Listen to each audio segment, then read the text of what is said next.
Wellerson, eu sou psicólogo, especialista em terapia de casal, especialista em terapia sexual, aventureiro sobre duas rodas, aspirante a poeta e amante dos encontros e de todos os efeitos que esses encontros geram em nós e nas pessoas que a gente se relaciona. Esse aqui é o Entre Nós Podcast, um espaço que foi criado e é promovido pelo Instituto de Psicologia Médica, nossa Casa Amarela, e tem por objetivo conversar sobre aquilo que realmente importa, que é a vida, com todos os seus desafios, a sua complexidade, a sua potência, as possibilidades e o desejo que emana da vida. A ideia aqui é que através dessas conversas, dos nossos convidados, que inclusive fazem parte da nossa equipe aqui do Instituto de Psicologia Médica, a gente possa conversar sobre temas que são relevantes para você, para que vá de encontro à sua necessidade, ao seu desejo e que faça sentido para a sua vida. A ideia é que a gente consiga conversar com um cunho científico, a ideia é promover também a psicologia enquanto ciência, enquanto profissão, mas de uma forma que seja acessível, palatável, porque também não adianta muito a gente ficar conversando difícil aqui para vocês, né? Então, tudo aquilo que a gente conversa, a gente vê na nossa experiência clínica, a gente vê também na nossa vida pessoal, a gente vê também a partir daquilo que a gente estuda. E eu já vou pedir para vocês entrarem nas nossas redes sociais, o nosso @ do Instagram é o Instituto de Psicologia Médica. Lá você fica por dentro de tudo que está acontecendo aqui. Inclusive na nossa bio, o primeiro link que tem lá, você vai ter acesso a todas as formas de contato e também de como chegar aqui no Instituto. O nosso WhatsApp, o nosso telefone. Se você quiser participar do nosso grupo de WhatsApp, é só pedir pelo WhatsApp que a gente adiciona vocês. Se vocês quiserem conhecer o Instituto fica aqui em Belo Horizonte, na região metropolitana, na rua Bernardo Guimarães, número 1226, do bairro Funcionários. Fica aqui praticamente do lado da Praça da Liberdade. Quando você chegar aqui, você vai ver uma grande casa amarela. A gente vai ficar muito feliz e satisfeito de acolher vocês aqui. Então, podem ficar à vontade. Além disso, eu vou pedir para vocês entrarem lá no nosso canal do YouTube, que é o @Instituto Psicologia Médica. Esse aqui é o 6º episódio, então a gente tem outros episódios lá. A gente está numa série sobre a ansiedade. Então, a gente falou sobre ansiedade, falamos sobre ansiedade diante da carreira, falamos sobre o esgotamento mental causado pelo contexto de trabalho. E o último episódio, a gente falou sobre ansiedade diante da maternidade. Tá interessantíssimo, ficou muito legal, então tá imperdível. E hoje eu tô aqui com uma convidada mais que especial, a Andréia, que já faz parte da nossa equipe aí há bastante tempo, E aí eu vou deixar ela se apresentar para vocês. Andréia, é um prazer ter você aqui. Ei, gente, eu que agradeço, é um prazer enorme estar aqui, tão bem acompanhada. A minha história com o Instituto começa há algum tempo atrás. Meu retorno à clínica se deu a partir de quando voltei para a clínica, eu pensei assim, como voltar de uma melhor maneira? E foi estudando, que é o que a gente sempre faz aqui no Instituto, Sim. que é promovendo a ciência. Então, eu voltei na PUC, fazendo terapia cognitivo-comportamental, que foi um divisor de águas na minha vida. Eu passei a pensar sobre os meus pensamentos só nesse momento. Foi muito interessante e aqui na clínica eu pude desenvolver isso e me apaixonar por uma outra teoria, que é a terapia do esquema, que me auxilia muito. Então são as duas ferramentas que eu uso bastante no consultório. Eu amo estar aqui no Instituto, na Casa Amarela, eu me sinto em casa, eu me sinto abraçada, eu me sinto acolhida. É um lugar que eu posso ser vulnerável, que eu posso ser eu mesma. E o encontro que a gente tem com os nossos pacientes Sim. se dá dessa forma, de uma maneira muito verdadeira. A pessoa que busca a clínica, ela busca a sua melhor versão, ela busca se entender. E isso é muito bonito. Eu amo ler, então eu sempre falo de livros para os meus pacientes, para os meus colegas, eu estou sempre com alguma novidade. E isso eu acho que é o que faz a nossa diferença aqui. Porque a gente é humano, a gente é o que é. Sim, psicólogo também é gente, né? É isso, a gente sofre, a gente ri, a gente acha graça, a gente passa aperto, Nossa. A gente namora, a gente desenamora, a gente casa, a gente separa. Sim, a gente também, a gente não tá... porque às vezes as pessoas pensam que nós estamos blindados Exatamente.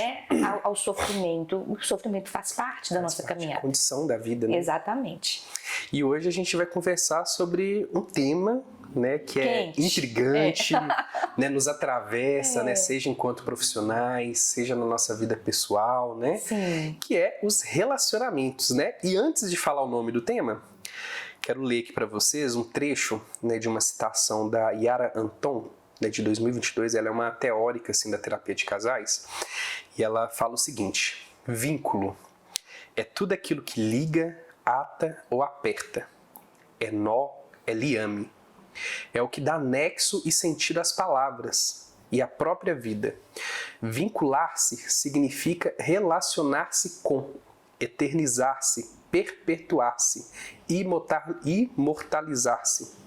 A busca de vínculos equivale à busca pela própria vida, pela sua reservação, pelo seu desenvolvimento, pela sua continuidade. E hoje o tema, que dá nome a esse episódio, é ansiedade em relacionamentos afetivos. Quem nunca sentiu? Acho que todos nós sentimos um pouquinho em algum momento, né, Andréia? Com certeza. Nossa. E que lindo isso que você leu, da importância do vínculo. Do vínculo. Quem convive comigo, quem é meu paciente, quem eu tenho a oportunidade de ter trocas, eu sempre falo isso. A gente precisa viver essa oportunidade de ser vulnerável. Exatamente. De estar tranquilo, de poder ser quem a gente é, de poder sentir medo, de poder de falar o que está acontecendo. E nos relacionamentos é que nós vamos ficar mais ativados por ser uma esfera tão íntima da nossa vida. Né? As nossas relações íntimas é uma segunda chance que a gente tem de reparos da nossa infância, da nossa adolescência. Então a gente tem uma busca de uma relação saudável, de uma vida saudável. A gente tem que se colocar como uma parte ativa nesse processo. Sim. E aí, para a gente ir iniciando essa conversa, eu trouxe aqui 2 matérias que eu, quando eu estava estudando sobre esse tema, pensando no que eu ia trazer para essa conversa também, eu fiquei pensando assim, o que as pessoas estão falando sobre relacionamento, o que elas estão pensando, sentindo. E aí eu encontrei 2 matérias que eu achei muito interessantes. Uma é da CNN, que foi publicada em junho de 2022, final da pandemia aí, E a outra foi pelo jornal O Tempo, fevereiro de 2021. Aí eu vou trazer essa aqui da CNN, o título dela. Por que as pessoas estão se relacionando menos? Aí o que ela traz, assim? A porcentagem de americanos sem um relacionamento fixo aumentou 50% desde 1986. Apenas 44% dos millennials, nascidos entre 1991 e 1996, se casaram em 2019, em comparação com 53% da geração X, nascidos entre 1965 e 1980, 61% dos baby boomers, nascidos entre 1946 e 1964, e 81% das gerações silenciosas, nascidos entre 1928 e 1945, em uma idade comparável, de acordo com uma análise de 2020 dos dados do Censo dos Estados Unidos do Pew Research Center. Então, assim, está mostrando que à medida que as gerações elas vão passando, as pessoas elas têm estado menos em relacionamentos afetivos, duradouros, E o apagão sexual. A atual geração de jovens faz menos sexo do que as anteriores, que é do jornal O Tempo, Aí o que ela traz assim como dados interessantes? Considerando-se a faixa entre 18 e 24 anos, 31% dos homens e 19% das mulheres disseram não ter tido relações nos últimos 12 meses anteriores ao inquérito. Então a gente está falando de uma reportagem de 2021. Em 2002, menos de 20% deles e 15% delas diziam não ter transado nesse mesmo intervalo de tempo. Então a gente já viu uma diferença ali, A faixa dos 18 e 24 hoje, 31% dos homens e 19% das mulheres. Em 2002, a mesma faixa, 20% deles falavam a mesma coisa e 15% delas falavam a mesma coisa. Então teve uma diferença grande aí. No Brasil, a cada 4 jovens de 24 e 34 anos ainda vive com a família, mesmo possuindo renda própria. Esse é o dado mais recente até então do IBGE, que foi um dado que eles fizeram a partir de um censo que eles fizeram em 2015. Então, o que essas 2 reportagens trazem aí pra gente, A gente leu nesse trecho da Yara Anton, que fala sobre o vínculo, de como que isso é importante para nos tornar seres humanos, essa possibilidade da vulnerabilidade, de se desenvolver, mas alguns dados têm mostrado que as pessoas têm se relacionado menos. Interessante isso, Sim, quando você foi lendo, eu fui fazendo um link aqui e pensei que na segunda apresentação que você faz, atravessa aí a pandemia. Pandemia. Então, assim, algo que foi desesperador, um cenário de guerra, né? E somos seres relacionais. Sim. O impacto que a pandemia causou em toda a humanidade, e como eu acompanho jovens adultos e adolescentes, num momento tão importante, Sim. que é de inserção num grupo, de identificação, os prejuízos são grandes. E quando você lê e fala das dificuldades de se relacionar, eu fico pensando assim, como que a gente está numa contramão e como que a gente poderia fazer para aproveitar isso. Vivemos momentos difíceis, estamos vivendo ainda. Né? A inserção, a introdução à tecnologia trouxe uma nova forma da gente se relacionar. Mas como que a gente pode fazer isso sem se isolar, Sim. sendo que já que o outro é muito importante, e principalmente como que a gente pode se valer, e hoje a gente tem uma oportunidade que é ter a psicologia, ela nunca teve tão em alta. Sim. A gente vive um momento que eu acho que é o nosso melhor momento na psicologia, que é um momento de validação, de reconhecimento. Então, nós temos condições de viver uma vida com qualidade diferente que os nossos pais viveram. Nós temos condições de resolver questões, conflitos, de se posicionar, de mudar de atividade profissional, diferente que uma geração anterior. Porque a gente consegue entender processos de pensamento, processos mentais, adoecimento, que podem acometer esse quadro. Então é menos solitário. Sim. Então como que a gente pode fazer para aproveitar isso? E é interessante, né, Andréia, quando você traz esse aspecto da pandemia, porque eu vejo, assim, tanto nos atendimentos, e nós experienciamos isso também, né? Que foi o quê? A impossibilidade de vincular-se, né? Sim, objetivamente, de forma concreta. Tinha algo ali, né? No real ali, que estava impedindo a gente de sair com os amigos, né? De conhecer novas pessoas, de frequentar novos espaços, sim, né? de ambientes sociais. E como que o adoecimento mental nessa época... Sim. Realmente teve esse boom, né? Apareceu ali, né? Transtornos de ansiedade, pânico, crises suicidas, depressão, né?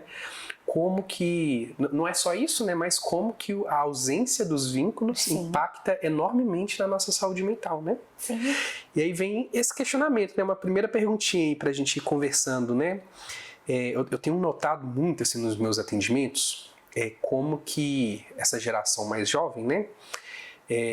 Quando alguém demonstra uma vulnerabilidade no ato de se relacionar, já é rotulado como emocionado, né? Sim. Ele é emocionado demais, emocionou. Sim. Tava metendo os pés pelas mãos ali, né? E aí é como se depender fosse algo ruim, né? Então Sim. eu não posso demonstrar uma dependência, que eu já rotulo como uma dependência afetiva, dependência emocional. Né? Mas ao mesmo tempo, eu vejo muito nos meus atendimentos pessoas que superficialmente, né, tem esse discurso de que eu quero algo casual, eu não quero isso, desse compromisso, mas à medida que vai se questionando, vê que de fato sente falta de um compromisso, de uma relação mais profunda, de uma relação mais íntima com alguém, né?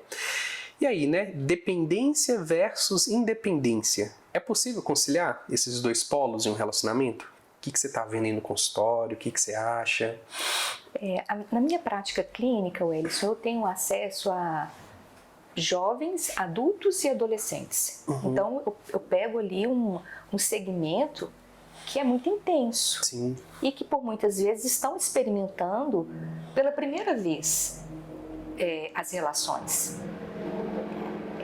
Eu sempre tenho muito cuidado quando trato com os pais ou com os próprios adolescentes, os jovens adultos, de manter esse lugar, da importância daquilo que eles estão vivendo e do valor que aquilo tem para eles, daquela emoção e daquele sentimento. E é diferente quando a gente fala de um adulto que já passou por experiências que sabe assim, não vou morrer de amor. Vai doer muito, Sim. porque amor dói, a dor de amor dói, mas a gente não morre por isso. O adolescente, o jovem adulto não tem essa perspectiva. A primeira impressão que se tem é de que acabou. Não haverá outras oportunidades, não haverá outra possibilidade de encontro. Os outros segmentos da vida ficam completamente prejudicados. E como que a gente é possível falar sobre isso? Porque não tem uma fórmula. A pessoa chega aqui querendo uma fórmula. Sim. Não, você é da TCC, então o que eu posso fazer? Por muitas e muitas vezes, mas o que eu tenho que fazer? Eu não quero sentir o que eu estou sentindo. E não existe uma fórmula. O que a gente tenta fazer no consultório é, qual que é a sua pergunta? E a gente até já adianta, olha, quando você achar essa resposta aí, a pergunta vai mudar. Porque a gente está sempre mudando. Nós estamos aqui para aprender, para se relacionar, para melhorar nas nossas dificuldades. Então, quando o paciente chega com essa dúvida, com esse sofrimento, a gente tem que voltar para a história de vida dele. Sim, sim. Porque as nossas primeiras relações afetivas, elas se deram na família, com os nossos cuidadores. Tem pessoas que tiveram isso de uma maneira muito bonita, mas tem pessoas que não. E nós vamos nos conectar com outras pessoas baseado naquilo que experimentamos. Aí é que a gente não vai falar nem que é bom nem que é ruim. É o que é conhecido para a pessoa. Sim. E às vezes ela vai descobrir isso na prática, na clínica, quando ela estiver fazendo terapia. Ela vai falar assim, nossa, realmente, isso é um padrão. Que padrão que eu tenho repetido? E reconhecer e conseguir separar que a dependência emocional ela é válida. Eu preciso estar em segurança com o meu parceiro. Sim. É muito comum falar assim, não, mas eu mandei uma mensagem, ele não me respondeu, ou não sei se vamos sair nesse final de semana. Então a gente fala sobre ter a clareza da intenção. O outro precisa saber do meu interesse para que ele possa se posicionar, para que eu possa ser livre sobre aquilo. Sim. Sim. E aí a pessoa fala, mas eu estou muito dependente emocionalmente, então eu não vou fazer, tudo que eu faço depende do outro. Não, eu preciso de validar, eu preciso da proximidade do outro, Sim. me dar segurança. E quando eu conheço as minhas necessidades emocionais, qual a necessidade emocional que eu não estou tendo, que não está sendo atendida aqui, que está me trazendo sofrimento? Porque nós não podemos esquecer que nós estamos falando de duas pessoas completamente diferentes. Eu tenho uma frase que eu gosto muito de falar assim no consultório, né? É que por mais semelhante que nós somos, nós não somos iguais. Exatamente. E a condição de relacionamento, em algum momento, ou em vários momentos da relação, vai aparecer esse conflito, né, entre as diferenças, né? A todo tempo. Então, a minha necessidade, às vezes, não vai bater com a sua, a minha opinião não vai bater com a sua. E o que eu falo, Elison, é que conflito não é confronto. Exatamente. Então, porque o conflito vai ter. Quantas vezes a gente adia? Não vou falar sobre isso. Não vai valer a pena. A gente fica resignado. E aí eu preciso conhecer e parar e conhecer a minha história, entender quais são os mecanismos que estão atuando em mim, para que eu possa me relacionar de uma forma com mais clareza. Sim. É o que eu realmente quero fazer, ou eu estou fazendo porque eu estou ativado, ou eu estou fazendo como uma resposta automática. Eu sempre faço um convite, sai do automático, responda. Ao invés de reagir, responda. Dá 5 minutinhos para pensar, para avaliar aquilo, até onde aquilo é importante. Porque quando a gente está falando de um relacionamento, nós adolescentes e jovens adultos, eles estão experimentando e conhecendo. E se conhecendo principalmente. Sim. Isso é a toda a vida, mas nesse momento é o primeiro momento. O parâmetro que eles têm são as relações da família que eles estão inseridos ali.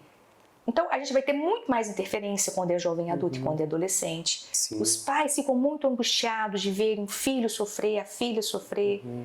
Esquecem que já sofreram Costuma também. ter muito essa característica, né, desse emaranhamento aí nas relações, né? Sim. Os pais muito em cima, os jovens tentando sair desse emaranhamento, mas os pais também não deixam, né? Os pais são a referência que o filho tem.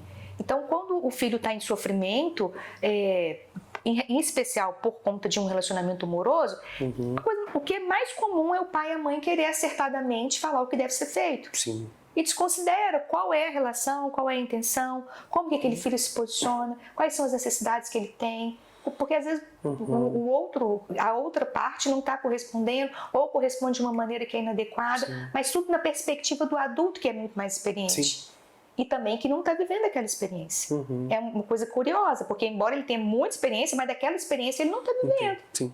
Então ele não tem como falar com tanta precisão e ter tanta certeza do que vai acontecer. E é interessante isso, né? Aí fazendo um recorte assim, do público que eu costumo atender, é um público jovem adulto, né? Então, assim, essa faixa aí dos 20, 25, até uns 30 anos ali, é um público que eu tenho atendido. E em algum momento, assim, não vou dizer todas as sessões, mas sempre aparece a temática dos relacionamentos aí, né? E é interessante que eu vejo assim como que, pensando nesses dois polos, né, dependência e independência, né? como que o que chega assim no consultório para mim, seja na terapia de casal ou na terapia individual, é como se estivesse nos extremos, né? Sim. Ou eu dependo demais dessa pessoa que eu me relaciono, e aí é uma coisa patológica, né, adoecedora, eu não existo sem esse outro, né? Ou também eu estou num relacionamento, mas eu estou muito autocentrado, muito só pensando em mim, né? Muito nessa independência. Não, eu estou me relacionando, mas eu só foco em mim ali. O outro fica de escanteio ali, né? E como esses dois extremos, eles acabam gerando sofrimento na relação, né? Ao se relacionar com o outro. E aí é muito interessante, assim, como que nós, né, enquanto profissionais ali, a gente vai meio que ajudando, promovendo reflexões de que o problema não é você depender e o problema também não é você ser independente, mas é tentar encontrar esse equilíbrio, né? De uma forma que funcione para esse casal ali, né? É interessante, Eras, porque nós fazemos investimentos em tantas áreas da nossa vida. Sim. Eu faço investimento nutricional, eu faço físico, na minha empresa eu também vou me dedicar, eu faço reuniões, eu faço alinhamentos, eu tenho feedbacks, e no relacionamento isso não acontece. Sim. Quando chega na clínica, a demanda chega na clínica é porque já deu alguma coisa errada. Sim. E a crise já está instaurada, né? Não tem aquele movimento de uma prevenção, né? Não é usual fazer isso. E aí a gente tem falado desse lugar que a psicologia tem alcançado e que eu acho tão bonito, é da gente conhecer e reconhecer como que a gente está limitado na nossa capacidade de compreensão. Isso eu aprendi com a terapia cognitivo-comportamental. Nem tudo aquilo que eu penso é real. Sim. Então, na clínica, o que a gente faz com o paciente, o que a gente promove para ele é apresentar para ele outras perspectivas e ele perceber aquela relação que ele está tendo, aquela situação que ele está vivendo. Sim. Então eu sempre falo para os pacientes que a gente parte sempre dele, tá? Mas e para você? Porque quando chega aqui falando do outro, mas é porque ele é isso, mas é ele, o outro, tá? Mas e você? Qual que é a sua parte nessa história? O que você tem? O que você pode fazer? Mas ele tem que mudar, tá? Mas e você? Sim. Quando que isso vai acontecer? O que é preciso fazer? Quais ferramentas a gente precisa ter? Onde na sua vida? O que você gosta de fazer? Às vezes as pessoas não conseguem responder isso mais. O que é importante? Tá, mas é importante por quê? O que te oferece? Aí a pessoa começa a entender quais são as necessidades dela que estão sendo atendidas ou que não estão sendo atendidas. E às vezes chegam à conclusão de que, nessa relação eu acho que eu não tinha isso. E isso é necessário, né? Porque como que eu vou comunicar com a outra pessoa, como que eu vou negociar com ela, se eu nem sei exatamente o que eu estou sentindo, o que eu quero, qual que é a minha real necessidade. Então passa por isso, nesse autoconhecimento, a partir do momento que eu consigo nomear, né, aí eu consigo falar. A gente tem medo do abandono. Né? Nós temos medo da rejeição. Então quando a gente cria defesas, conclui isso na nossa cabeça, que é desse jeito e acabou, e eu não dou oportunidade para o outro dele poder saber o que se passa comigo. E de aprender a se relacionar comigo, né? É uma coisa, é tão curioso isso, porque é como se eu partisse do princípio de que o outro já sabe o que eu estou pensando. Se é óbvio para mim, é óbvio para o outro também. Tá, né? Claro. Como que ele não sabe disso, ou como que ela não sabe disso? Tem uma coisa assim que eu gosto de falar, sempre quando eu vou iniciar a terapia de casal, né? Eu faço essa explicação que é um processo diferente, né, de uma terapia individual. Mas uma das coisas que eu sempre falo é que a gente pode chegar à conclusão aqui nesse processo que a gente vai ficar juntos, e aí como vamos ficar juntos? Mas também tem uma outra possibilidade. Na terapia de casal a gente pode chegar à conclusão também que o melhor é se separar. Então como vamos nos separar de uma forma que seja menos difícil? E aí quando eu falo isso assim, os casais eles já ficam assim, já arregalam o olho, como assim? A gente pode terminar aqui? Porque também coloca muito essa expectativa da salvação do relacionamento no processo terapêutico, né? Porque procurou a terapia quando a crise já está instaurada. Não tem essa prevenção, essa promoção, né? De uma saúde relacional. E passa muito por isso, né? São pessoas que elas não sabem comunicar o que estão sentindo, então se já tem uma falha na comunicação aí, né? Outras pessoas, do outro lado, uma pessoa que muitas vezes ela não está disposta a ouvir para compreender, mas é ouvir para responder. Então, se tem uma coisa que eu falo muito assim, é que essa pessoa que você se relaciona, por mais equivocada que a fala dela esteja, a forma que ela está falando pode estar equivocada, mas ela está partindo de algo para dizer. Então, vamos tentar dar atenção de onde que ela está partindo, vamos tentar refletir sobre isso. E por isso é importante perguntar, né, Wilson? Sim. Para não concluir. Sim. Quando você estava falando, eu fiquei pensando aqui na teoria do apego, que Bob fala de uma forma tão linda, e de apego seguro. E tem uma parte de um texto de algum dos livros que fala o seguinte, que a experiência que a gente tem com os nossos animais de estimação chega o mais próximo da relação segura. Eu fico muito brava se tem alguma coisa, fez um xixi errado, se estragou, mas eu não duvido do amor do meu animal por mim. Então, quando você fala disso, dessa crise instalada, eu sempre falo na clínica assim, poxa, com quem eu amo, com quem eu estou sendo vulnerável, eu preciso oferecer o benefício da dúvida. Eu tenho que acreditar naquilo que aquela pessoa está falando, mas ele precisa saber o que eu penso e eu preciso saber o que ele pensa. Sim, sim.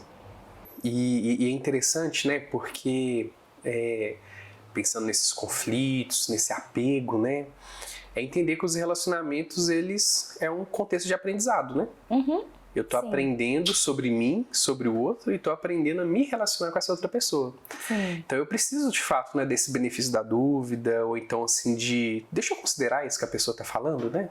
Ela tá partindo de algo ali, Será né? que ela tem a intenção de me ferir? Sim. De me magoar? Será que a intenção é essa? Eu tenho que ter clareza sobre isso. E muitas vezes o que a gente percebe é que eu tenho certeza.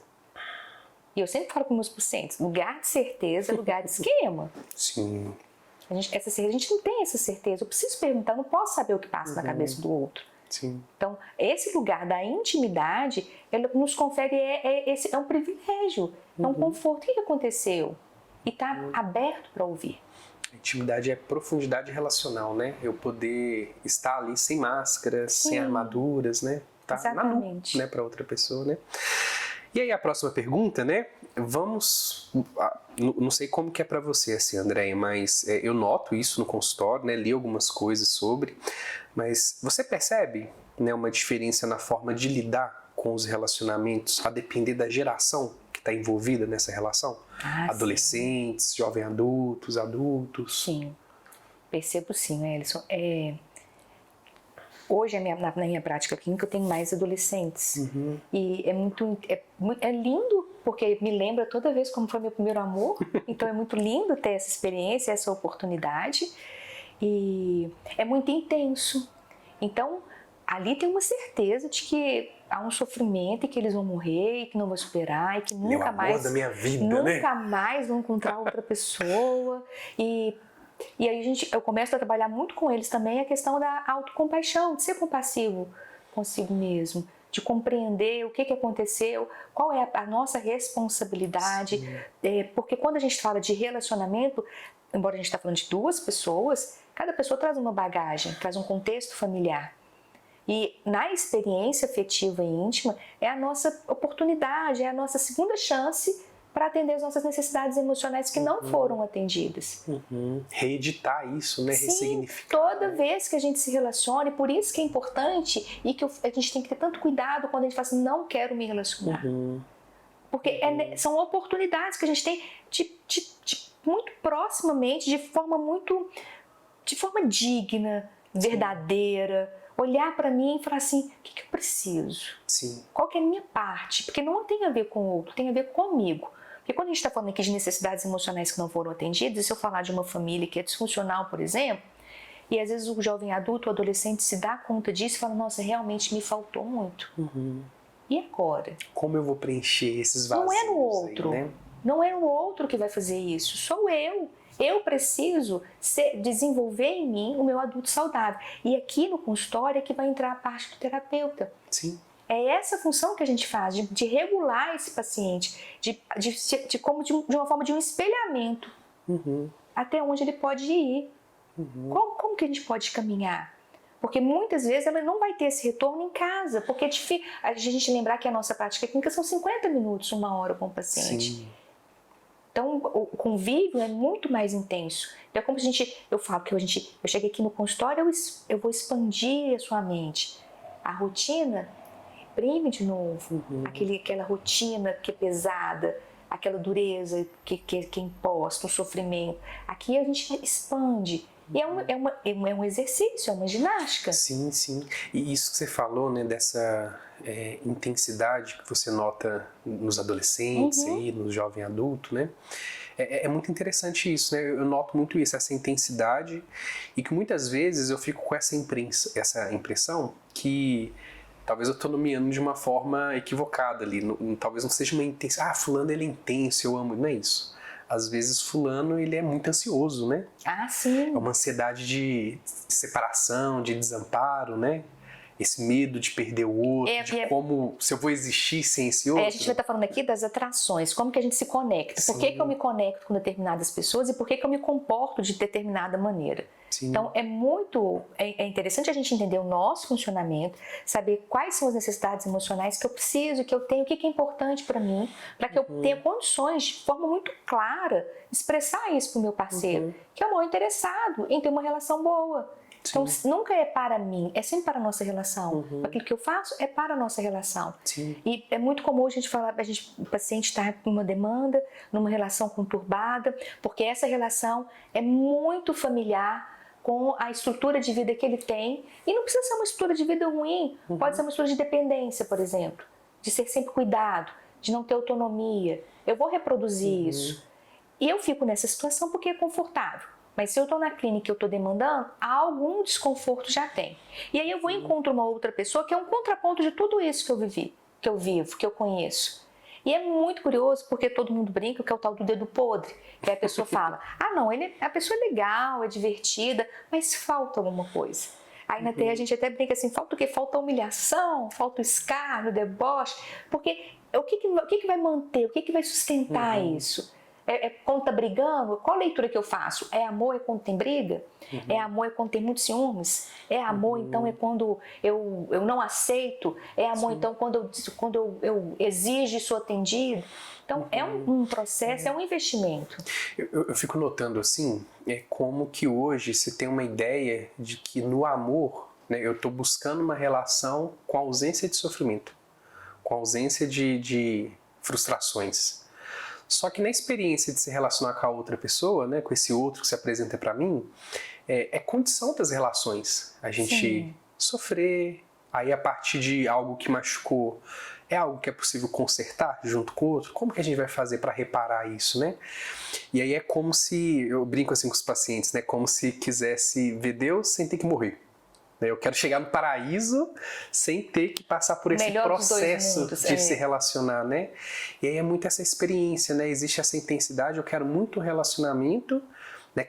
Carrego essa relação com uma série de expectativas, muitas vezes irreais, né? Sim. E aí ao menor sinal de que essa pessoa não está atendendo às expectativas, eu também já saio dessa relação, não presta. É o que a gente vai chamar de profecia autorrealizável. Sim, então exatamente. eu já passo a desenvolver, eu desconsidero as minhas ações e meus comportamentos em relação àquilo, aquela situação que eu estou vivendo, para no final falar assim, tá vendo? Não era isso mesmo, não tinha o menor interesse, não era para ser isso para qualquer aspecto da nossa vida. E uma coisa que eu vejo também é como se os valores, né, que apoiam as relações tivessem mudado um pouquinho entre as gerações, no seguinte sentido. Gerações anteriores era muito mais apoiado nesse valor da estabilidade, né, da manutenção, de ser algo mais constante. Hoje, na forma que a sociedade está organizada, a gente o tempo todo está bombardeado com essas coisas que são rápidas, né? Passageiras. E perfeitas. Perfeitas. Estimulados o tempo todo. Sobretudo perfeitas, né? Então, quando a gente abre lá as nossas redes sociais, a gente tem um recorte. Sim. Se nós que somos adultos ficamos impactados, eu gosto de falar sempre isso para os pais. Se nós adultos ficamos impactados com aquilo que acessamos nas redes virtuais, imagine um adolescente que tem informação. Tem aquilo como uma verdade absoluta. Sim. E a gente perde a medida de que aquilo ali é um recorte. E talvez um recorte programado, selecionado. Eu escolho o que eu quero mostrar, né? A imagem que eu quero passar. Exatamente. E aí eu que não estou dentro desse recorte, faço uma métrica da minha vida de falar assim, não, na minha vida não é boa, porque nada daquilo que apareceu ali, que eu nem sei se foi programado, se foi editado, se foi planejado, é próximo daquilo que eu vivo. Eu lembro que um tempo atrás, acho que foi na época da pandemia, tinha uma hashtag que estava rodando nas redes sociais que era como você está para além dos stories. Né? Como que tá a vida, para além disso que você mostra aí, né, no Instagram, né? E realmente, né, acaba que é uma fantasia mesmo, né? E aí o que eu fico notando, assim, Andréia, é como que, né, essa geração, né, as pessoas que estão se relacionando aí nessa época de WhatsApp, redes sociais, a gente está muito acostumado às coisas serem rápidas, né? Eu mando uma mensagem e já quero que fulano responda na mesma hora. Mandou um áudio, eu coloco lá 2x lá para ouvir rápido. Ah, eu tô a fim de comer alguma coisa, eu não tenho mais esse processo de sair de casa, arrumar, sair de casa, ir lá na lanchonete, esperar o pedido, comer para depois voltar. Eu já peço de casa. Aí chega rapidinho lá para mim. Como se tudo tivesse muito rápido, né? E sem sofrimento, sem ter que passar pelo processo. Só que aí quando eu entro no relacionamento, né, tem que passar por esse processo de aprender a se relacionar. Eu uso a mesma lógica. De negociar, né? Só que a gente chega num relacionamento com a mesma lógica. Mesma lógica. E eu sempre falo com os pacientes assim, para você, quando você chegou a essa conclusão? Eu demorei. Se você demorou, a outra pessoa também está pensando. A outra pessoa também está avaliando. Sim. Então, essa dificuldade, a gente quer ter um imediatismo. Sim. Uma resposta rápida, e a gente quer ser também agradado, atendido. Então, se não me agradou, se não me atendeu, e aí vai esbarrar muito naquilo que a gente está falando da nossa história de vida. Sim. Então, se eu tive dificuldades, se eu não, a nossa experiência, a nossa primeira experiência amorosa é em família, são com as pessoas que a gente convive. Então, se eu não tive ali segurança, confiança, lazer, é muito difícil que eu consiga estabelecer isso com outras pessoas. Não faz parte do meu repertório. Sim. Eu estranho. Então é por isso que a gente vê na clínica, a gente vê nas nossas relações adultos desconfiados. Sim. Tem pessoas que falam, não quero me relacionar. Por medo. Sim. Mas medo de quê? Eu sempre falo assim, a relação íntima é uma oportunidade. Eu queria abrir aqui para falar que a gente foca muito em relação afetiva, amorosa, mas o papel que os amigos têm, as relações de amizade também são muito importantes. Então, quando a gente fala sobre esse lugar que a gente tem como de responsabilidade, eu sou responsável na minha relação. Nesta relação de cuidar do outro. Eu não posso perder a medida daquilo que falta para mim. E não é o outro que vai reparar isso. A relação pode acontecer. É mais fácil se o outro souber. Mas eu não posso depositar tudo que é diferente da dependência que a gente está falando. A dependência que a gente está falando é de eu poder ser vulnerável e comunicar para o meu parceiro ou para a minha parceira o que está acontecendo comigo. Sem que ele possa falar assim, não, mas você é muito pegajosa. Nossa, mas você não toma uma decisão sem falar comigo. Porque a gente está falando ali das necessidades de pertencimento, de segurança. E é interessante, né? Porque assim, poxa, para eu planejar um fim de semana, se eu estou me relacionando, em alguma medida eu vou considerar essa pessoa que eu estou me relacionando. Sim. Né? Uma viagem que a gente vai fazer no final do ano, os planos, né, do casal ali. Poxa, eu preciso considerar essa pessoa que eu estou me relacionando. Sim. Isso é depender, em alguma medida, né? Mas não é um depender ruim, não é um depender patológico, né? Tem uma coisa que você estava falando assim que eu achei muito interessante, é sobre isso, né, das outras relações para além do relacionamento, né? E aí eu acho que isso serve tanto para quem está solteiro, né, como também para quem já está no relacionamento. Sim. Porque vamos parar para pensar assim, a oportunidade que você tem de ir explorando, né, adquirindo novas habilidades sociais, competências relacionais ali, é se relacionando. Sempre. Então, onde que a gente aprende a conversar? Né? É na família, é com os amigos. Como que eu vou aprender a dizer o que eu estou sentindo? Vai ser nas minhas relações. E aí, muitas vezes, a gente coloca toda essa expectativa no relacionamento. Então, é muito comum a gente ver assim, meu amigo, quando ele começou a namorar, ele parou de sair com os amigos. Ou a minha amiga começou a namorar, finge que eu nem existo mais, né? Mas olha, a gente precisa manter esse equilíbrio, né? Dentro da terapia de casal, eu converso muito assim com eles sobre a importância da gente investir nesse espaço relacional e no espaço individual. Sim. Quanto mais eu invisto no meu espaço individual, mais eu vou conseguir partilhar com você. Né? É o quanto eu invisto no meu espaço individual é que vai trazer riqueza para a relação. Né? Porque aí eu vou ter assunto para falar, eu vou ter o que contar, o que partilhar com você. Se eu foco só no espaço relacional, vai chegar um momento que tudo aquilo que a gente vivenciou junto, a gente vivenciou junto. Então, para que eu vou ficar conversando sobre aquilo que a gente já vivenciou? Porque você já sabe, né, que você também estava lá presente. Vai trazendo um tédio relacional, né? Vai trazendo um esgotamento ali, Sim. né? Então a gente precisa desse equilíbrio. Então quando eu cuido da minha vida individual, e aí eu que estou falando dos meus hobbies, quando eu invisto no meu trabalho, Sim. no meu estudo, quando eu saio com meus amigos, minhas amigas, quando eu invisto na minha espiritualidade também, eu estou cuidando da minha relação, né? E eu acho que falta um pouco entender isso, né? Não é porque eu estou me relacionando que eu tenho que focar só no relacionamento, e a minha vida como todo é o que me faz, é o que compõe, né? Que me torna quem eu sou. E talvez esse seja um dos primeiros pontos que os meus pacientes adolescentes aprendem. Sim. Porque nesta idade, quando eles começam a namorar, eles fecham completamente, fica uma coisa muito fusionada, assim. Sim. Eles ficam muito sozinhos depois de um término. Porque eles não têm mais amigos, e aí bate aquela outra questão. Ah, como é que agora eu vou procurar a fulana? Como é que a fulana já me falou que quando eu estava namorando? Aí tem essa cobrança.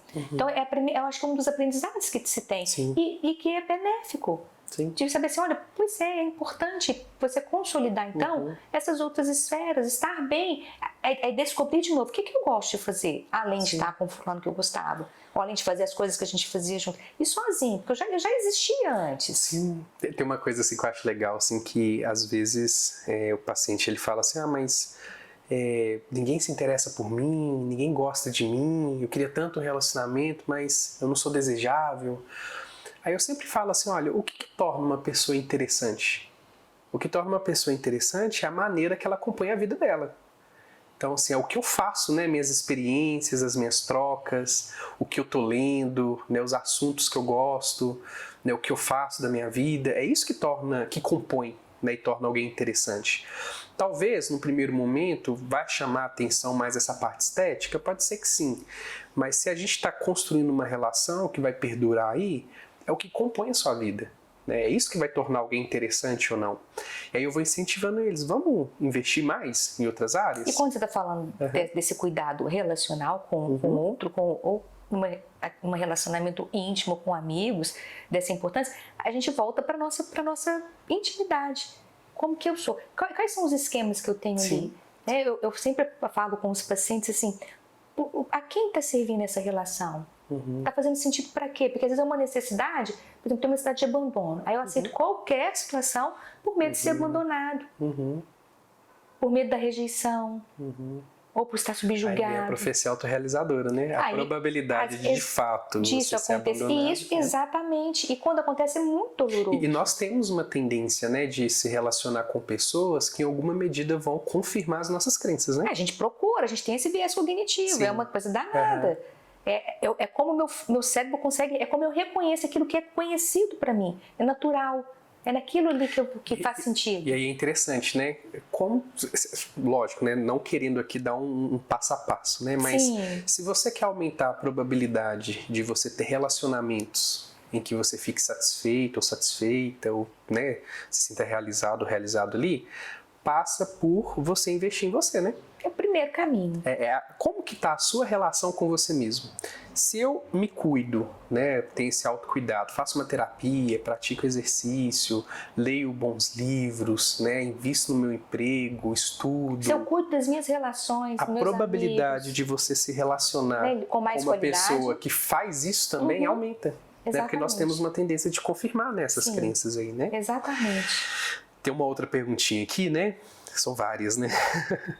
Existe um lugar para iniciar um relacionamento afetivo? Tem um lugar específico para isso, né? Por que essa pergunta, né? Hoje com tecnologias, redes sociais, aplicativos de relacionamento, né? Eu também vou percebendo como que cada vez mais esse contato, né, presencial vai diminuindo e acaba sendo atravessado pelas redes sociais. E aí? Existe um lugar certo aí? Como que você vê isso nos adolescentes, nos jovens? Pois é, os adolescentes eles fazem leituras diferentes disso, né? Então, uma curtida significa alguma coisa, ver o stories, estar nos melhores amigos, outra coisa. A pandemia, eu acho que veio com muita força para poder apresentar esse outro espaço de interação, de comunicação, mas nada substitui aquilo que é real. Mas traz tanto sofrimento quanto. É muito curioso. Porque eu acho que o sofrimento que traz é muito igual. Mas o ganho, quando eu falo isso, porque me ocorreu aqui, foi de pensar, por exemplo, um relacionamento virtual em que a pessoa não se conhece e namora 3 anos.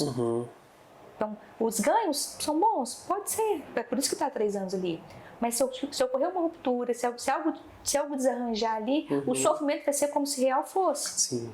A intensidade daquilo é muito grande. Tem uma frase que eu falo também assim, para os pacientes, que é não tente preencher o espaço da intimidade apenas com palavras. A gente precisa preencher isso também com contato, convivência, né? E aí eu fico pensando, né? Porque nas redes sociais, né? No WhatsApp... A gente pode se mascarar também. É um ambiente extremamente controlável, né? É total, então eu estou muito segura ali. Eu vou desligar, eu vou deletar, eu vou excluir, eu vou bloquear. Teve uma paciente que falou assim, por que você não chama ele para sair, para você conhecer? Não, mas aí ele vai ver como que eu sou de verdade. Ou então ele vai ver que eu estou interessada. Mas esse não é o objetivo? É isso que a gente está falando da intencionalidade. Sim. O outro precisa saber. Ser propositivo nisso, né? Exatamente. O outro precisa saber. Uma das coisas que a gente ouve muito também, que eu ouço muito é assim, não, mas não dá para ser... Eu não tenho intimidade, porque eu não consigo ser íntimo da pessoa. Eu tenho dificuldade de ser íntimo. Aí eu sempre pergunto, mas você está sendo verdadeiro? A gente não consegue ser íntimo se a gente não for verdadeiro. A gente não consegue confiar se a gente não for verdadeiro. E eu não estou querendo dizer de certo e errado. Eu estou querendo dizer verdadeiro e nem verdadeiro como uma verdade absoluta. O que eu estou chamando de verdadeiro é de estar sintonizado e sabendo o que eu quero. É ser sincero consigo mesmo, né? É ser sincero, é de ser sincero. Assim, é coerente com o que você está, né? Com o que você está sendo coerente com o que você está buscando ali, está sendo coerente. E aí a gente percebe como que isso nas relações aparece de uma forma muito interessante, que as pessoas têm vários relacionamentos, ou então muitos amigos, mas não tem profundidade com nenhum deles, nenhum sabe exatamente o que se passa. Ou então eu sou aquele amigo muito ouvinte, aquele melhor amigo de todos, mas ninguém sabe o que acontece comigo. Sim. E é interessante isso, né? Porque esse contato real, né? Ele realmente precisa aparecer em algum momento. Eu acho os aplicativos, né, uma forma muito interessante mesmo, né? Acaba que você amplia o leque assim, de opções, de possibilidades ali relacionais, né? Só que em algum momento, né, depois das conversas ali, a gente precisa partir para esse encontro, né? Vamos marcar um café? Vamos ali na pracinha comer um cachorro quente, vamos bater um papo? Não tem como. Tem que traduzir isso em algo real, né? Até mesmo para eu ir experimentando como que eu me sinto nessa relação, o que essa outra pessoa desperta em mim também. Por isso que relacionar é um autoconhecimento também, né? Passa por isso. Eu sempre falo assim, que o amor é a nossa estratégia de sobrevivência. Sim. Eu preciso estar conectado com o outro. Eu preciso, é o outro que vai fazer para mim, vai de certa maneira o outro de certa maneira me dá uma forma, um contorno daquilo que eu sou, de como eu estou. E as relações, elas são tão importantes, porque existem pesquisas que apontam isso, de falar da qualidade da relação. Sim. Se você tem, porque nós temos uma vida que é de muito estresse, então o nosso cortisol vai nas alturas. Então, quando eu encontro com alguém que eu me conecto, é impressionante como que isso tem um impacto na minha fisiologia humana. Sim. Então não tem como escolher. Muda a química, né? A gente muda. Como que faz diferença? Como a gente fala muitas vezes assim, nossa, precisava te ver. Nossa, fez tão bem te encontrar. Mas como que a gente não é espontâneo para falar isso quando acontece? A correria do dia a dia não permite que a gente faça isso. E eu estou dizendo isso nas nossas relações em família, entre amigos. E aqui a gente está falando de relacionamento afetivo também. A gente preza muito, eu falo sempre assim, olha, a gente sempre foca no que não gostou. Mas vamos falar o que gostou? Ou então o que a pessoa poderia fazer? Porque senão a gente fica naquele lugar da crítica e da defesa. E esse ponto que você trouxe, Andréia, eu acredito que esse encontro que me transforma, que me afeta, em que eu me conheço mais, em que eu conheço esse outro, ele só acontece na pausa. É só quando eu paro. Com certeza. Pensando nisso, André, nessa conversa que a gente está tendo, como lidar com as ambivalências emocionais dentro de um relacionamento? Porque isso aparece, né? É uma das crenças que eu trabalho com os pacientes, que a gente tem essa ambivalência. Sim. A gente tem vários sentimentos, emoções que vão aparecendo no nosso dia a dia. E a gente faz leituras às vezes erradas disso. Sim, Ou então a gente acredita nossas ações e comportamentos baseados nessas emoções e sentimentos. Aí a gente também tem um resultado que não é tão bom. Então é saber que é possível eu ter raiva do meu parceiro. E tá tudo bem, vai sentir muitas vezes, né? E aí eu preciso entender, aí é uma necessidade emocional minha que não está sendo atendida. As emoções, elas comunicam algo pra gente. Eu preciso me perguntar o que é que está acontecendo, porque até para poder mudar. Tem uma função, né? Tem uma finalidade. Ela tem uma finalidade, exatamente. Toda emoção tem uma finalidade. Então, se eu tenho raiva, eu estou me sentindo invadido, mas invadido por quê? Qual é a cena que aconteceu ali? Dá trabalho se relacionar, dá trabalho viver. A gente precisa sair do automático, a gente precisa se implicar. Eu preciso saber que aquilo que eu faço impacta o outro. Isso é ser responsável.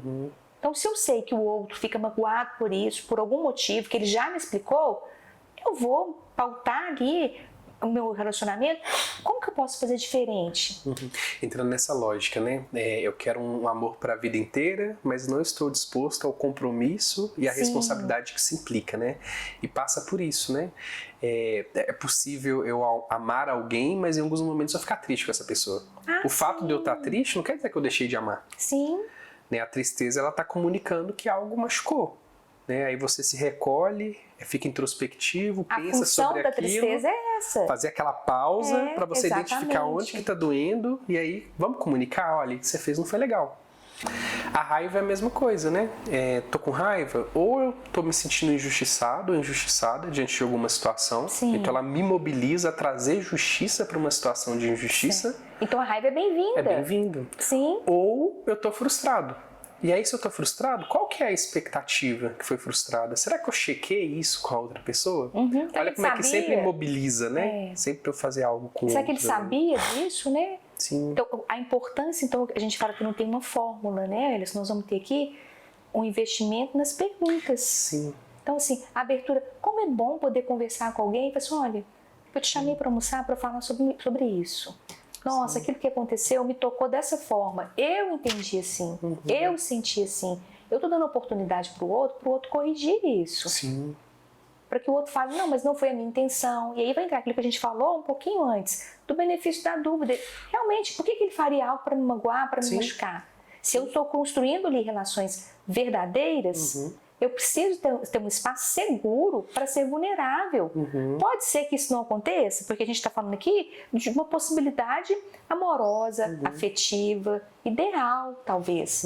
Pode ser que não aconteça? Pode. O que eu preciso fazer? Mudar de rota. Sim. Eu mudo de rota, eu não preciso fazer investimento ali, naquela situação. Mas eu tenho que ter clareza que o que passava comigo foi comunicado para o outro. E é interessante que essa mudança de rota não é uma fuga. Não é tô evitando, uma tô esquiva, evitando, não é isso. Não. Porque isso poderia acontecer nesse momento da raiva, quando a gente falou, acontece muito. Vou terminar também. Ou então aquele silêncio.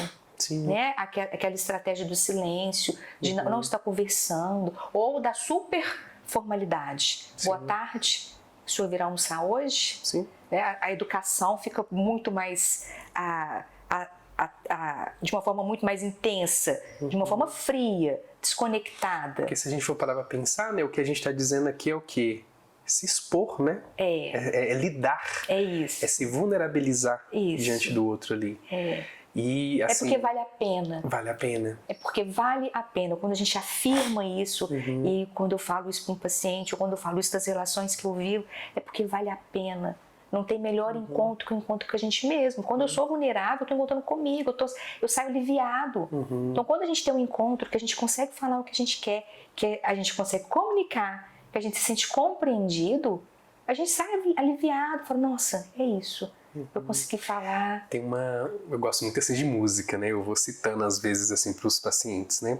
E tem uma música do Fiote que chama Gente Bonita. Aí ele vai e fala assim, vou tentar lembrar a letra, né? Desde menino minha mãe dizia, cuidado com as voltas que o mundo dá. A diferença entre o remédio e o veneno é a dose que se usa. E aí depois ele vai e fala assim, a alegria e a tristeza estão no mesmo lugar. Ele está falando das relações, né? Sim. É esse equilíbrio, né? Então, da mesma forma que eu me machuco nos relacionamentos, eu também sou curado pelas relações. Com certeza. Eu falo muito isso com os pacientes também. Tem um mecanismo que a gente chama de protetor desligado. Sim. Eu não sinto nada. Não, você sentir, não, eu não me importo mais, não me interessa. Só que quando eu faço isso para as minhas emoções desadaptativas, negativas, eu faço isso para as coisas boas também. Sim. Então eu não me conecto com aquilo que é bom. Eu não dou espaço, porque eu não dou espaço para tudo. Não é seletivo. Eu me fecho para tudo. É a metáfora das armaduras, né? Eu uso demais isso, sim. A armadura, ela cumpre o seu propósito? Cumpre, tá te protegendo. Sim. Só que ao mesmo tempo, quando você for abraçar alguém, você vai sentir aquele metal gelado, frio, não vai sentir o calor humano. Quando você sair na rua, você não vai sentir o calor do sol batendo Sim. de uma forma agradável. Pelo contrário, vai ser aquele metal que arde, que incomoda, né? Sim. Quando estiver chovendo, você não vai sentir a chuva. Você vai só ouvir aquele ranger, né, do ferro, do aço. Então, assim, te protege? Tá te protegendo. Mas está te limitando em todas as outras possibilidades, Sim, né? sim, exatamente. Então, é isso, né? De tirar essas armaduras mesmo. Né? Só é possível a gente ter um encontro genuíno, um encontro profundo, um encontro que nos atravesse, que nos transforme, né? Que nos afete, né? É quando eu vou com aquilo que eu tenho, né? A Ana Sui, ela fala isso, né? Sim. Eu vou de encontro ao outro com aquilo que eu tenho. Sim. Eu não tenho outro caminho. Eu acredito que o convite que a gente deixa é para que as pessoas acreditem na própria capacidade de amar e de ser amado. E principalmente de forma ativa, que possam desenvolver esse ambiente saudável. Não tive uma família funcional.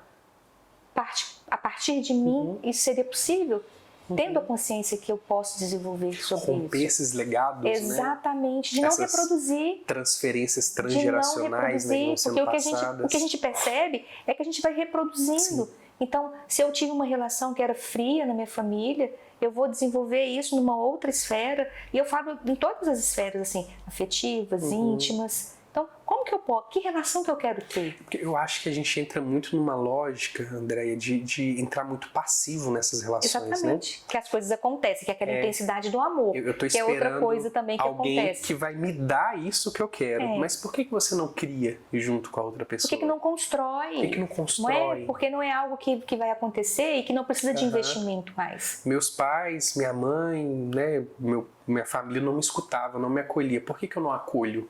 Sim. Eu brinco assim, né, que se você quer um abraço, tudo que você precisa fazer é abraçar. Sim. Porque na hora que você está abraçando alguém, você está sendo abraçado também. Vai ser mais propositivo mesmo, né? Mais ativo. Tem uma coisa assim que eu vejo também, é que à medida que o relacionamento ele vai se delongando, né, do decorrer do tempo ali, as pessoas elas ficam nessa expectativa de que o relacionamento vai ter essa intensidade inicial, essa paixão avassaladora, né? Só que a gente precisa traduzir isso num outro tipo de amor, né? Com certeza. É um amor mais maduro, um amor construído, né, a quatro mãos ali. E aí a leitura que a pessoa faz é que ela não ama mais. Sim. Porque não era exatamente como foi no começo. E esse começo é datado, né? Se a gente for parar pra pensar, todo relacionamento ele tem algumas etapas ali, né? Sim. E a primeira etapa a gente chama da fase do enamoramento. E geralmente essa etapa, ela dura ali de 1 ano, 1 ano e meio, 2 anos. E o que a gente está falando? É a fase da paixão, né? Essa fase da paixão, exatamente. a ocitocina está borbulhando dentro do seu organismo, a fenitilamina também, né, que a gente fala que é o neurotransmissor da paixão, também está ali borbulhando. Só que isso é em média 1 ano, 1 ano e meio. Depois de 1 ano, 1 ano e meio, volta para os níveis normais, e aí toda aquela fantasia, todo aquele pedestal que eu coloquei a outra pessoa se desfaz. E aí eu começo de fato conhecer essa pessoa como de fato ela é. E geralmente é aí que acontecem as brigas, os rompimentos. 1 ano e meio de relacionamento começa a ter aquelas várias DRs homéricas. Nossa, era ótimo, não sei por que ficou assim, não sei o que aconteceu. Tem uma coisa fisiológica também, né? E que o outro, é que eu tô me relacionando com o outro como ele é. Sim. Porque no começo eu começo a me relacionar com o outro na expectativa daquilo que eu gostaria que ele fosse. Sim. E ele também se apresenta para mim como eu gostaria que ele fosse. Sim. Só que não dá pra gente ficar vivendo, sustentando uma máscara. Sim. Então a convivência vai fazer isso. E eu preciso ser ativo nisso, né? Quando chega esse momento, eu preciso fazer esse amor acontecer. Então, é atitudes diárias, são as conversas, é o investimento que eu faço na relação, Sim. é quando acontece alguma falha, algum erro, vamos tentar reparar isso? É da responsabilidade que a gente está falando, né, Ellison? De a gente ter, de reconhecer que, assim como a gente é falho, o outro também é.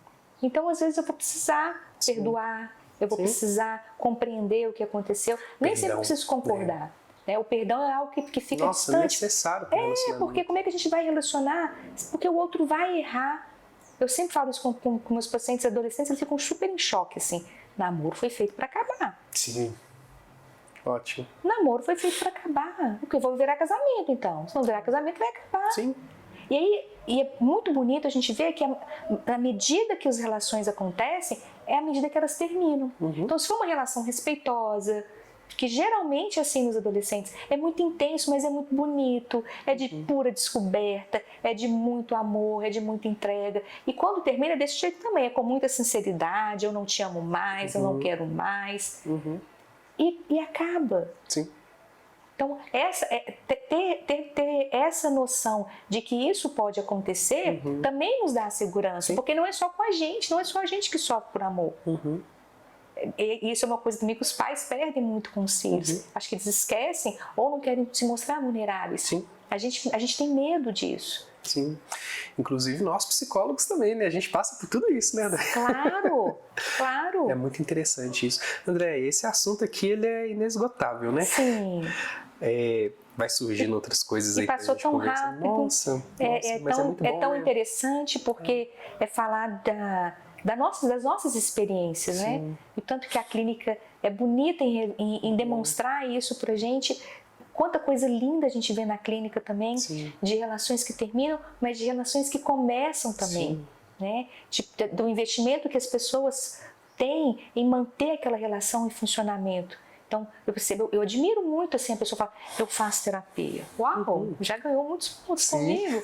É uma pessoa que está verdadeiramente... Tá olhando para dentro, olhando né? para si, passou daquela fase de achar que a culpa é o outro, sabe? Que é o governo, que é... Não, qual é a minha parte na minha história aqui? O que eu posso fazer para fazer melhor? Isso é um sinal de maturidade, inclusive nas relações, né? É quando eu consigo contar essas histórias de, às vezes, insucessos relacionais, porque vão acontecer, mas sem excluir a minha responsabilidade nisso, né?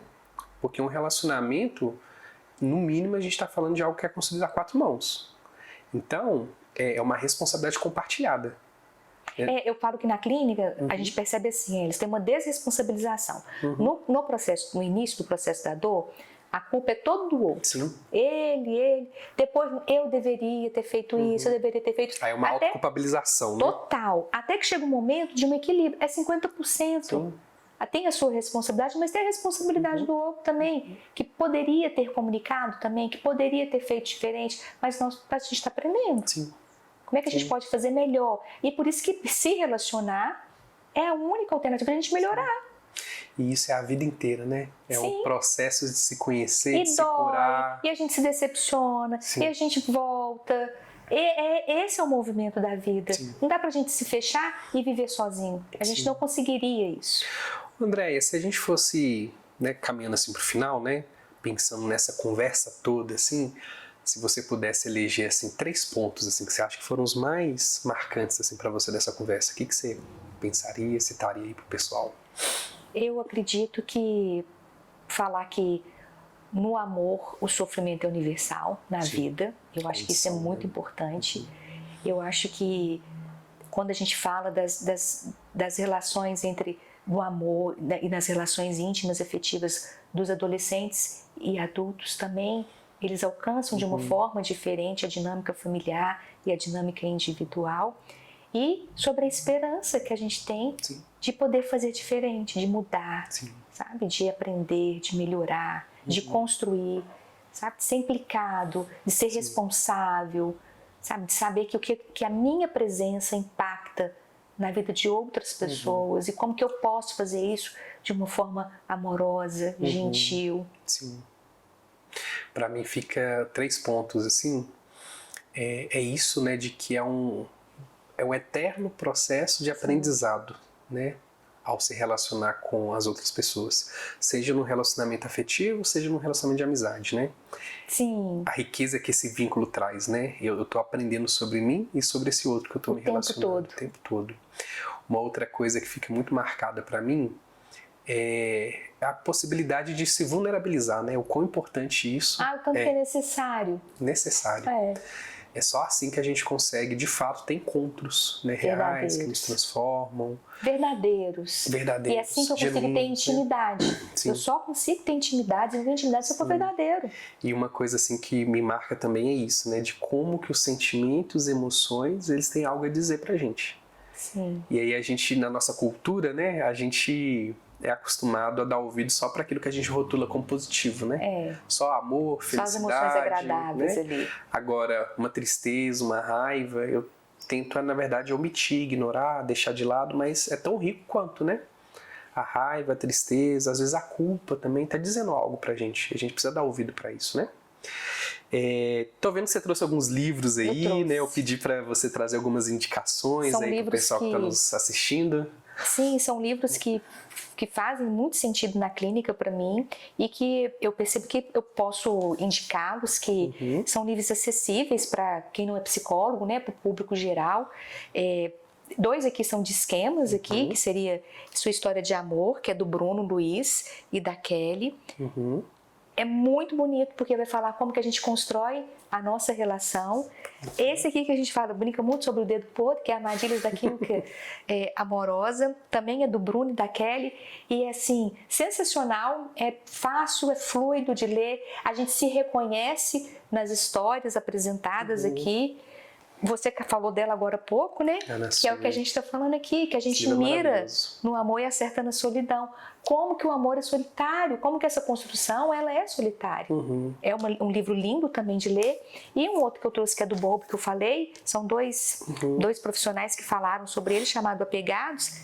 É muito interessante também. E a gente vai falar aqui de apego seguro, apego evitante, ansioso. Eu acho que a gente se instrumentalizar para se relacionar é um bom caminho também. Tanto para quem você está se relacionando, né, para oferecer algo bom para essa pessoa, como para você mesmo. Como para mim, para a gente se entender, mesmo, né? Exatamente. Investir em você também é investir no outro. Acho que é o nosso primeiro investimento, assim como o amor. Tem que ser o amor próprio primeiro. Muito legal, muito legal. Vou querer emprestado esses aí. Pode deixar. Eu trouxe também uma indicação.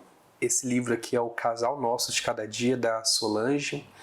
Muito bom. Ela escreve de uma forma acessível, de uma forma palatável, assim, para que quem quiser ler, assim, uma sentada, assim, você lê esse livro todo.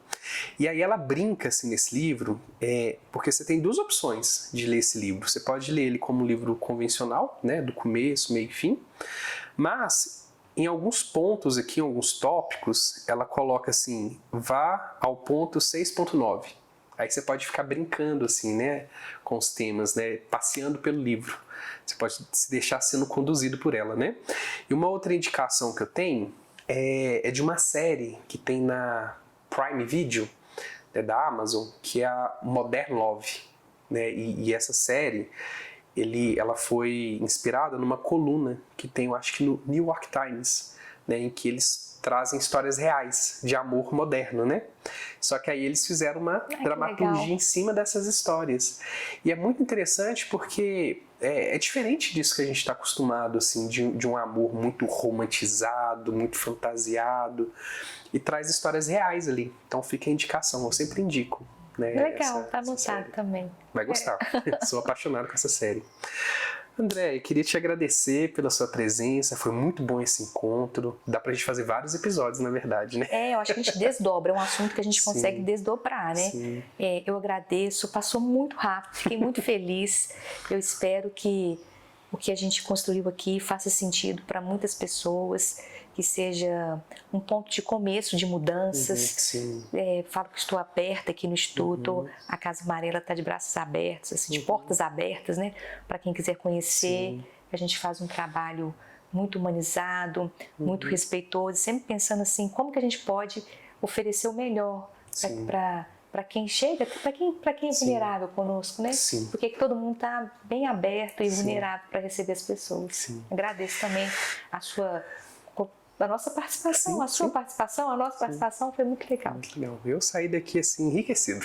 Eu gostei muito. Quero agradecer também a nossa... Isso! Como é que nós vamos videomaker. nosso diretor, Né, que é fundamental. A gente vai contar com os cortes Sim, maravilhosos. Inclusive, gente, ó, as redes sociais do Davidson, se vocês quiserem conhecer, ele não aparece muito aqui nas câmeras não, mas vai lá no... Ele está por trás de tudo. Os arrobas dele, tá? Psicólogo, _ Davidson Rocha e o Davidson Rocha Fotografia. Então, se você está gostando aí das filmagens, pode procurar ele lá. E agradecer a vocês que nos acompanham até aqui. Mais uma vez eu vou fazer o convite para vocês, né? Acessem as nossas redes sociais, o @Instituto Psicologia Médica, o nosso Instagram. Ali você vai ficar por dentro de tudo que rola por aqui, os eventos, né? As postagens que os nossos profissionais aqui fazem lá no Instagram. Então, se você quer conhecer algum profissional, vai lá no Instagram, você vai conhecer ele. Sim. Provavelmente tem algum vídeo, tem alguma postagem.